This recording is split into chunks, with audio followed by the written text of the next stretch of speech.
Hello అండి, ఈరోజు మన వీడియో ఏంటంటే గోండ్ కటీరా గురించి.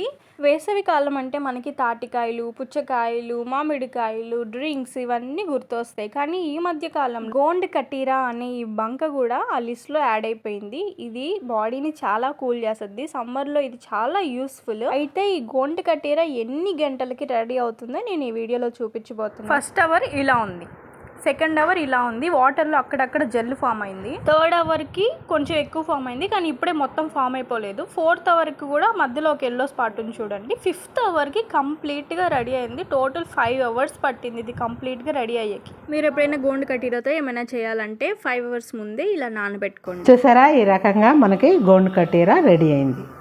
మనం ఈ సమ్మర్లో తాగే డ్రింక్స్లో కానీ జ్యూసెస్లో కానీ దేంట్లైనా ఉపయోగించుకొని తాగొచ్చు. అసలు టేస్టే ఉండదు. మనం ఏ జ్యూస్లో అయితే వేసుకుంటామో ఆ టేస్టే వస్తుంది అనమాట. కాస్ట్ కూడా చాలా తక్కువ. మీరే చూసారు కదా, నేను 4 వేసాను, 4కే ఎంత వచ్చింది. మనం ఒక్క జ్యూస్లో వాడాల్సింది 1 స్పూను. సమ్మర్లో ఇది తాగితే చాలా సలవ. మనం ఒట్టి నిమ్మకాయ లెమన్ జ్యూస్ కాకుండా లెమన్ జ్యూస్లో ఇది కొంచెం కలుపుకొని దేంట్లైనా కలుపుకొని ఇది తాగితే హెల్దీ కూడా ఉంటుంది.